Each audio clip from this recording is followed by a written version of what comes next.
Sunny Fridge. Beat fear at its own game. Beat fear at its own game, Sunny Fridge. Yay! Hello, fellow Toastmasters. Thank you, Contest Master. Today, I'd like to talk a little bit about public speaking. There's a quote that Mark Twain said, "There are two types of speakers in the world, those that are nervous and those that are liars." Today, I'm going to talk about those that are nervous.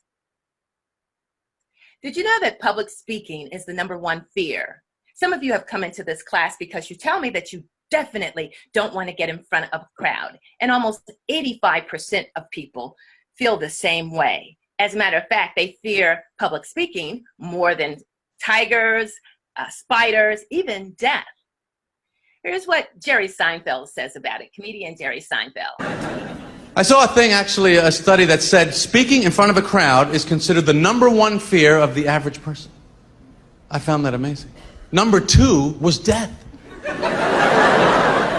Death is #2? This means to the average person, if you have to be at a funeral, you would rather be in the casket than doing the eulogy.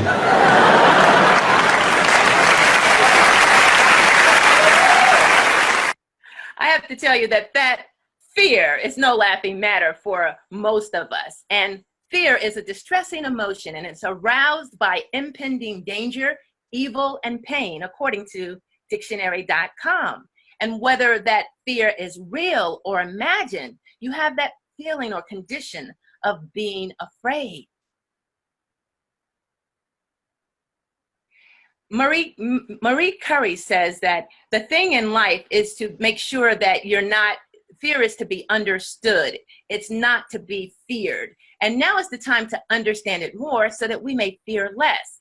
And what I love about this is that if you decide that you can understand fear, then you can also get to the next step with fear.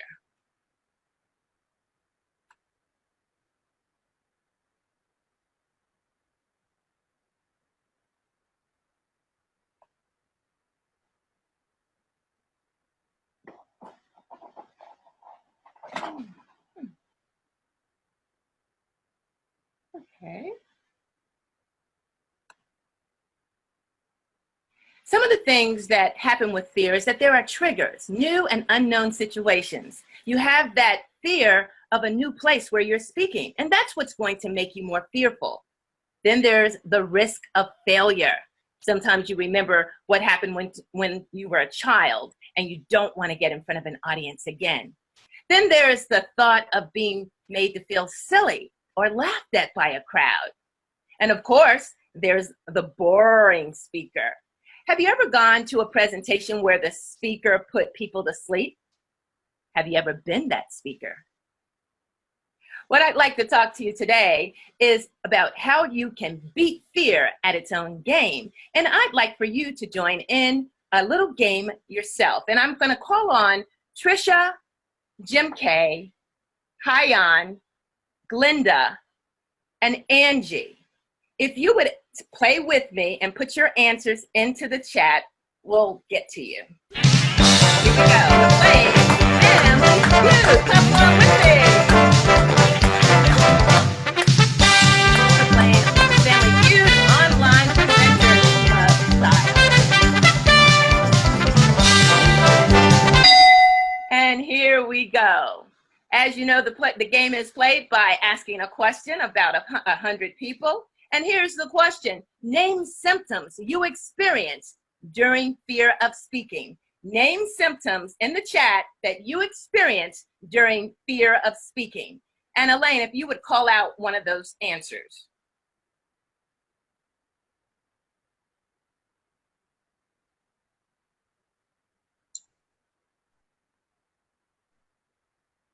Has anyone been able to come up with an answer?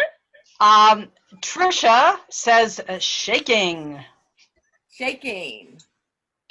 Let's give Trisha a hand. Name a symptom that you experience during fear of speaking. Another answer. Okay, is Harold one of the people you called on? Yes. Anybody toss in an answer there. Okay. Yawning. Yawning. Good answer, but it's not there. All right, next. Angie has one. Needing a bathroom trip. That sounds like a good answer as well, but all right, anybody else? We have a couple people saying, well, sweaty palms. Absolutely. All right, what we're going to do is say the rest of the answers together. We're going to start with number 4. Together, lightheadedness. And number 2, butterflies in your stomach. And number 1, fast heart rate. That beating of your heart a mile a minute. And what I want to do is tell you that you can manage your anxiety by beating fear at its own game through experience. Basically, I want to tell you these simple tips that if you are a Toastmaster and you haven't done your 3rd speech by now, this may be of some help to you. Practice in front of a mirror. That way you can get some of the anxiety out and you can see how you look.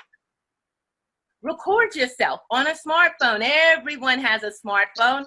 Record yourself and you'll be able to work on your vocal variety, your gestures. See if there's anything distracting when you talk. Rehearse in front of family and friends. There's always a critic out there, but it's pretty good. Usually your family can tell you something that they like about you and something that you can improve. And then you can deliver a speech before your Toastmasters Club. And when you get really good, you can check out Jim Barber's Pro Speaker U and give presentations before other groups anywhere you can. I recently spoke before a group back in January. Welcome, everybody. I need a better hand than that.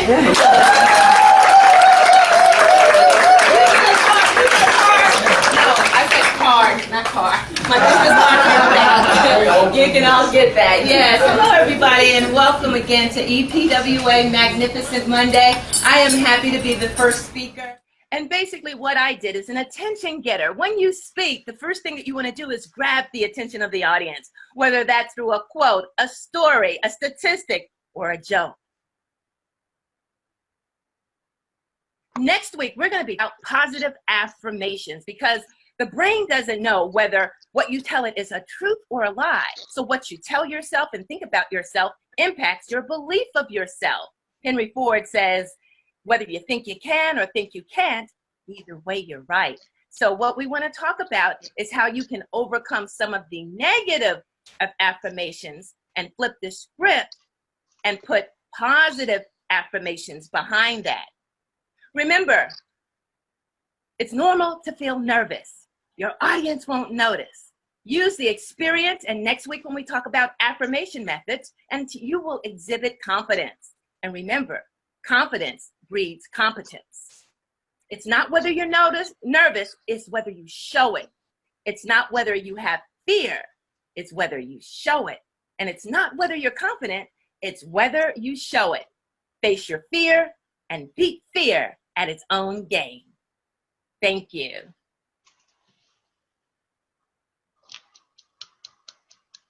Mm-hmm.